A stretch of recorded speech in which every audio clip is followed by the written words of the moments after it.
Good morning বন্ধুরা, কেমন আছো? আশা করি ভালো আছো। আমরাও খুব ভালো আছি। আমার রান্না হয়ে গেছে, চান হয়ে গেছে, ঘরের কাজ মোটামুটি সব শেষ।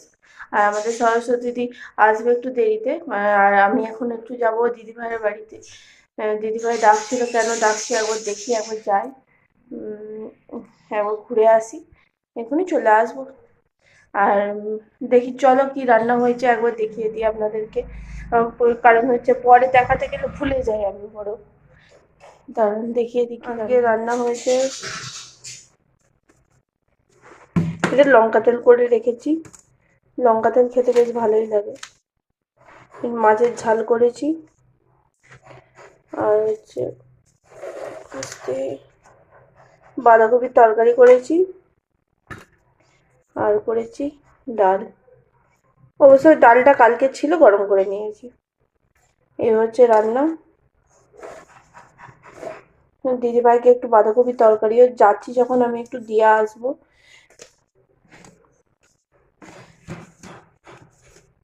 ভাতও হয়ে গেছে, রান্না মোটামুটি কমপ্লিট। মোটামুটি মানে কমপ্লিট হয়ে গেছে রান্নার দিকটা। এরপরে দিদিভাইয়ের বাড়িতে যাব রেডি হয়ে। জলের বন্ধ করি, পাখিদেরকে খেতে দিয়ে দিলাম। দাঁড়ান, পাখিদেরকে খেতে দিয়ে দিয়েছি, ওরা এখন খাচ্ছে। একজন ভেতরে বসে আছে। দিদিভাইয়ের ঘর থেকে ঘুরে এসে খেতে বসলাম। আমার হাজবেন্ড খেয়ে বেরিয়ে পড়লো। আমি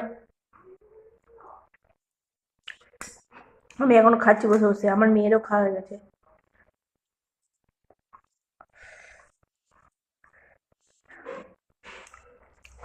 আমার মেয়ে বাঁধাকপি তরকারি খায়নি, সেটা খাচ্ছি। আর দিদিভাই কি দিয়েছিল বলে দিই, দেখাতে ভুলে গেছি। ডিম পোস্ত আর মাছের ঝাল, দারুণ হয়েছে খেতে।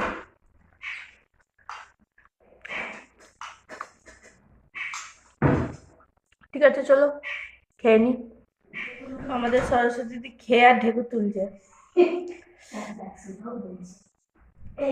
এত জোর খাওয়া হয়ে গেছে নাকি সরস্বতী দিদি?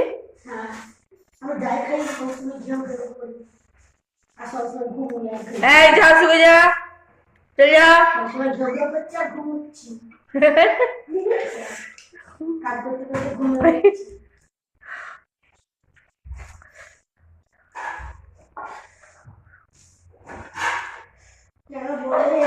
ঠিক আছে, চলো।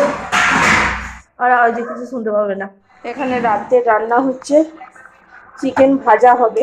একটু হালকা করে জল দিয়েছি, কারণ এটা আস্তে আস্তে ইয়ে হয়ে যাবে, তার জন্য হালকা আছে ইয়ে করতে দিয়েছি, ফুটছে। এটা একদম শুকনো শুকনো ভাজা ভাজা হবে হালকা। আর এখানে আটা মাখছি, রুটি হবে।